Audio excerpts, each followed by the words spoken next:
Pada kesempatan kali ini kami akan membahas mengenai sejarah Ahmad Tagudar. Kalau kita merenungkan tentang hidayah Allah Subhanahu wa Ta'ala, kadang kita mendapatkan sesuatu yang unik dan ajaib. Seorang Rasul Ulul Azmi seperti Nabi Nuh, tapi anak beliau kufur kepada Allah Subhanahu wa Ta'ala. Di sisi lain, seorang pembantai jutaan kaum muslimin seperti Hulaguhan, memiliki anak yang seorang mujahid yang berperang di jalan Allah Subhanahu wa Ta'ala. Padahal kita tahu siapa Hulaguhan. Melalui dia runtuhlah kerajaan besar Islam yang telah berusia ratusan tahun, kerajaan yang melahirkan peradaban besar untuk dunia, yakni Daulah Abbasiyah. Benarlah apa yang Allah Subhanahu wa Ta'ala firmankan. Katakanlah, siapakah yang memberi rezeki kepadamu dari langit dan bumi, atau siapakah yang kuasa, menciptakan, pendengaran dan penglihatan, dan siapakah yang mengeluarkan yang hidup dari yang mati dan mengeluarkan yang mati dari yang hidup, dan siapakah yang mengatur segala urusan? Maka mereka akan menjawab, Allah. Maka katakanlah, mengapa kamu tidak bertakwa kepadanya? Quran Surah Yunus ayat 31.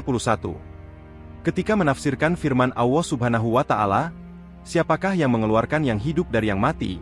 Imam Al-Qurtubi mengatakan, siapakah yang mengeluarkan yang hidup dari yang mati? Maksudnya adalah mengelurkan tumbuhan dari bumi, manusia dari nutfah, ranting-ranting dari biji, burung dari telur, dan seorang mukmin dari kekafiran. Tafsir Al-Qurtubi. Allah Subhanahu wa Ta'ala mampu melakukan sesuatu yang dianggap oleh manusia mustahil. Ahmad Tagudar terlahir dari seorang pembantai kaum muslimin. Ia tumbuh besar di lingkungan masyarakat Mongol yang berpaham Shamanisme. Ajaran Islam bukan hanya asing, bahkan kata Islam sendiri mungkin kosa kata yang baru ia kenal. Kekufuran mengepung masa mudanya. Tapi siapakah yang bisa mengeluarkan yang mati dari yang hidup? Hati yang mati karena kekufuran menuju hati yang hidup dengan keimanan? Dialah Allah Subhanahu wa Ta'ala yang kuasa melakukan hal itu. Sultan Ahmad Tagudar bin Hulaguhan adalah raja ketiga dari kerajaan Mongol Ilhanate dinasti, dan raja Mongol pertama yang berjuang untuk Islam.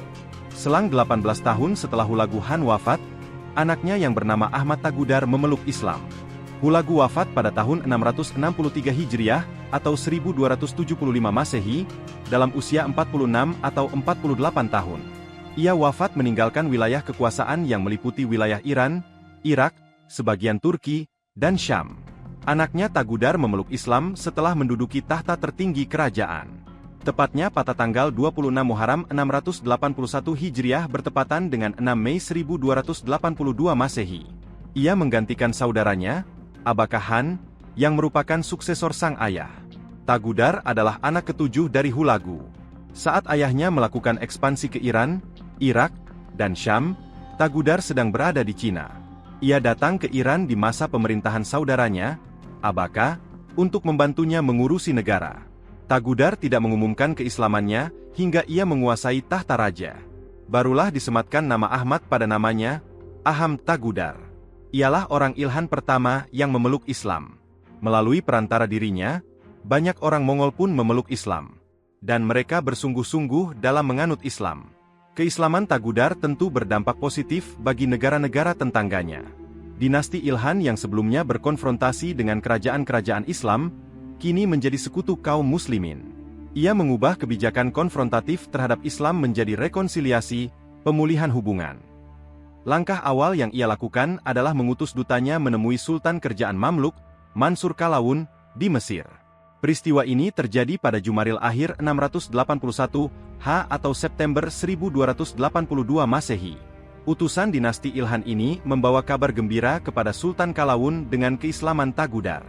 Raja Ilhan baru itu sangat berkeinginan mengenalkan syariat Islam di tengah masyarakat Mongol. Cita-citanya adalah menjadikan masyarakat Mongol sebagai masyarakat madani.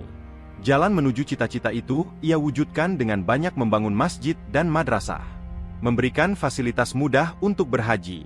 Tentu kabar dari surat ini menciptakan iklim dan hubungan yang sejuk antara kerajaan bertetangga itu. Pada bulan Ramadan 681 Hijriah atau Desember 1282 Masehi, Sultan Kalawun membalas surat Tagudar. Ia memberi ucapan selamat atas keislamannya, memuji kesungguhan dan usahanya untuk menerapkan syariat. Sekaligus dalam kesempatan itu, Sultan Kalawun mengajak Sultan Tagudar bersedia beraliansi dengan Mamluk, berjihad menghadapi pasukan salib. Raja-raja Mongol, Raja Chagtai, Golden Horde, dan Han Agung, lain mendengar perubahan yang terjadi di Ilhan. Tentu kebijakan Tagudar tidak mereka sambut baik. Mereka melaporkannya kepada Han Agung, penguasa tertinggi dinasti-dinasti Mongol, yaitu Kubilai Han. Mereka menganggap surat menyurat Tagudar dengan Sultan Mamluk sudah keluar dari kebijakan Dewan Kerajaan Mongol. Dan tindakan itu dipandang bertolak belakang dengan kebijakan dinasti-dinasti Mongol lain terhadap wilayah Syam dan Mesir. Khususnya terhadap Daulah Mamluk. Dinasti-dinasti Mongol pun bersatu menghadapi Tagudar. Pasukan Mongol itu dipimpin oleh keponakannya, Urgun bin Abaka Han. Urgun menyiapkan kamp pasukannya di Khorasan dan disokong oleh Han Agung Kubilai Han. Bergeraklah pasukan Urgun untuk memerangi pamannya pada 3 Safar 683 Hijriah, atau 21 April 1284 Masehi. Pendek cerita, Tagudar berhasil mengalahkan sekutu pasukan Urgun dengan keluarga Mongol lainnya. Kemenangan Tagudar tentu tidak diharapkan oleh kerajaan-kerajaan Mongol lainnya. Mereka bersatu untuk melengsarkan Tagudar dari pucuk kekuasaan dinasti Ilhan dan membebaskan Urgun dari tawanan. Saudara Tagudar, Hulagu bin Hulagu, mengumumkan pemisahan diri wilayah Iran atas kekuasaan Tagudar. Dengan itu, Urgun pun berhasil dibebaskan.